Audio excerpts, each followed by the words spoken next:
Welcome to A Year of War and Peace. I'm your host, Brian E. Denton. A Year of War and Peace is a daily, year-long, chapter-by-chapter reading of and meditation on Leo Tolstoy's epic novel, War and Peace. In these videos and podcasts, you'll be treated to a free reading of one chapter per day of the novel, plus a reflective essay I've written individually tailored to that day's chapter. These readings are offered for free, though if you'd like to support me, you can do so in one of three ways. First, you could purchase my ebook, A Year of War and Peace. It features the entire novel, plus all of my reflective essays, and it's only $2.99 on Amazon.com. You could also become a patron at patreon.com/Brian E. Denton. If you sign up there, you'll receive a sonnet once a month, plus a link to an ebook of my collected sonnets.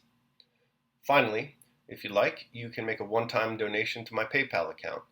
The email there is brianedenton@gmail.com. You can also use that email to contact me. I'd be happy to hear from you. Your support is greatly appreciated. Today's reading and reflection is from chapter 340. Chapter 340. In the winter of 1813, Nicholas married Princess Mary and moved to Bald Hills with his wife, his mother, and Sonia. Within 4 years, he had paid off all his remaining debts without selling any of his wife's property, and having received a small inheritance on the death of a cousin, he paid his debt to Pierre as well. In another 3 years, by 1820, he had so managed his affairs that he was able to buy a small estate adjoining Bald Hills, and was negotiating to buy back Otradano, that being his pet dream. Having started farming from necessity, he soon grew so devoted to it that it became his favorite and almost his sole occupation. Nicholas was a plain farmer. He did not like innovations, especially the English ones that were then coming into vogue.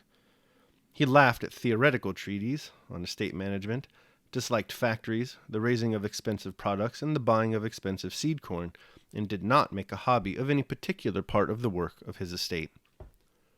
He always had before his mind's eye the estate as a whole, and not any particular part of it. The chief thing in his eyes was not the nitrogen in the soil, nor the oxygen in the air, nor manures, nor special plows, but that most important agent by which nitrogen, oxygen, manure, and plow were made effective, the peasant laborer. When Nicholas first began farming and began to understand its different branches, it was the serf who especially attracted his attention. The peasant seemed to him not merely a tool, but also a judge of farming and an end in himself. At first, he watched the serfs, trying to understand their aims and what they considered good and bad, and only pretended to direct them and give orders, while in reality learning from them, from their methods, their manner, their speech, and their judgment of what was good and bad. Only when he had understood the peasants' tastes and aspirations, had learned to talk their language, to grasp their hidden meaning of their words, and felt akin to them, did he begin boldly to manage his serfs, that is, to perform towards them the duties demanded of him. And Nicholas's management produced very brilliant results. Guided by some gift of insight, on taking up the management of the estates he at once unerringly appointed as bailiff, village elder, and delegate, the very men the serfs would themselves have chosen, had they had the right to choose, and these posts never changed hands. Before analyzing the properties of manure, before entering into the debit and credit, as he ironically called it, he found out how many cattle the peasants had, and increased the number by all possible means.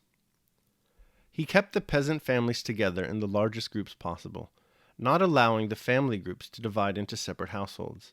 He was hard alike on the lazy, the depraved, and the weak, and tried to get them expelled from the commune. He was as careful of the sowing and reaping of the peasants' hay and corn as of his own, and few landowners had their crops sown and harvested so early and so well, or got so good a return, as did Nicholas. He disliked having anything to do with domestic serfs, the drones as he called them, and everyone said he spoiled them by his laxity. When a decision had to be taken regarding a domestic serf, especially if one had to be punished, he always felt undecided and consulted everybody in the house. But when it was possible to have a domestic serf conscripted instead of a land worker, he did so without the least hesitation. He never felt any hesitation in dealing with the peasants. He knew that his every decision would be approved by them all, with very few exceptions. He did not allow himself either to be hard on or punish a man, or to make things easy for or reward anyone merely because he felt inclined to do so. He could not have said by what standard he judged what he should or should not do, but the standard was quite firm and definite in his own mind. Often, speaking with vexation of some failure or irregularity, he would say, "What can one do with our Russian peasants?" and imagined that he could not bear them. Yet he loved our Russian peasants and their way of life with his whole soul, and for that very reason had understood and assimilated the one way and manner of farming which produced good results. Countess Mary was jealous of this passion of her husband's and regretted that she could not share it. But she could not understand the joys and vexations he derived from that world, to her so remote and alien. She could not understand why he was so particularly animated and happy when, after getting up at daybreak and spending the whole morning in the fields or on the threshing floor, he returned from the sowing or mowing or reaping to have tea with her. She did not understand why he spoke with such admiration and delight of the farming of the thrifty and well-to-do peasant Matthew Yermashine, who, with his family, had carted corn all night, or of the fact that his, Nicholas's, sheaves were already stacked before anyone else had his harvest in. She did not understand why he stepped out from the window to the veranda and smiled under his mustache and winked so joyfully when warm, steady rain began to fall on the dry and thirsty shoots of the young oats, or why, when the wind carried away a threatening cloud during the hay harvest, he would return from the barn, flushed, sunburned, and perspiring, with the smell of wormwood and gentian in his hair, and gleefully rubbing his hands, would say, "Well, one more day and my grain and the peasants will all be under cover." Still less did she understand why he, kind-hearted and always ready to anticipate her wishes, should become almost desperate when she brought him a petition from some peasant men or women who had appealed to her to be excused from work. Why he, that kind Nicholas, should obstinately refuse her, angrily asking her not to interfere in what was none of her business. She felt he had a world apart, which he loved passionately, and which had laws she had not fathomed. Sometimes when trying to understand him, she spoke of the good work he was doing for his serfs. He would be vexed and reply, "Not in the least. It never entered my head, and I wouldn't do it for their good. That's all poetry and old wives' talk. All that doing good to one's neighbor. What I want is that our children should not have to go begging. I must put our affairs in order while I'm still alive, that's all. And to do that, order and strictness are essential. That's all about it," said he, clenching his vigorous fist.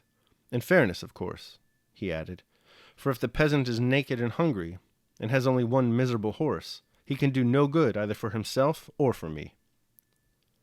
And all Nicholas did was fruitful, probably just because he refused to allow himself to think that he was doing good to others for virtue's sake. His means increased rapidly. Serfs from neighboring estates came to beg him to buy them, and long after his death, the memory of his administration was devoutly preserved among the serfs. He was a master, the peasants' affairs first and then his own. Of course, he was not to be trifled with either. In a word, he was a real master. All right, that concludes my reading of chapter 340. I will now proceed to my reflection on the same. A Year of War and Peace, day 340. How to employ the soul. Ordinary people think merely how they shall spend their time. A man of talent tries to use it, writes author Schopenhauer in The Wisdom of Life. This maxim is applicable when thinking about Nicholas Rostov, a reformed spender of time who now uses it. Think back on his past. Aside from an initial outburst of patriotism that launched his military career, there's never been any real purpose in his service. So far as we can tell, he only returned to the army because he preferred it to domestic life. Neither design nor ambition guided his leave from service either. He simply hunted because he enjoyed to hunt. He gambled because he liked to gamble. This complete lack of meaning manifested in many negative character traits. Nicholas, recall, has been one of our most mercurial, angry, and easily frustrated characters. Not so much anymore. Today, his character arc is nearly complete. Nicholas is a man of contentment. His emotions are approaching a state of stilly equilibrium. He achieves this state by using his time in a focused, mindful, and steady manner. The results speak for themselves. Quote, Within 4 years, he had paid off all his remaining debts without selling any of his wife's property, and having received a small inheritance on the death of a cousin, he paid his debt to Pierre as well. In another 3 years, by 1820, he had so managed his affairs that he was able to buy a small estate adjoining Bald Hills, and was negotiating to buy back Otradano, that being his pet dream. End quote. No small part of Rostov's success is due to the rather wise and humble policy he adopts of learning from those who know better. As is so often the case in Tolstoy, those who know better are the serfs. From the first, Nicholas pays close attention to them. Instead of attempting to impose his proud, though uninformed aristocratic ways upon them, he listens instead. The result is that this fruitful farm produces and distributes its yield more quickly and efficiently than its competitors. In addition to a productive farm, Nicholas also develops a suite of rules for those of us who might seek to use rather than merely spend our time. This Rostovian code of conduct consists of order, strictness, and fairness. It is upon this trinity of comportment that Nicholas, ever mindful, builds his material and, most importantly, his spiritual wealth. Daily Meditation. About what am I now employing my own soul? On every occasion I must ask myself this question, and inquire, what have I now in this part of me which they call the ruling principle? And whose soul have I now? That of a child, or of a young man, or of a feeble woman, or of a tyrant, or of a domestic animal, or of a wild beast? Marcus Aurelius, Meditations. All right, so that concludes my reading of and reflection on chapter 340 of War and Peace. I hope you enjoyed it. Thanks so much for listening. Remember that tomorrow we're going to be reading and reflecting on chapter 341. I hope you'll join me. Until then, take care of yourselves and others.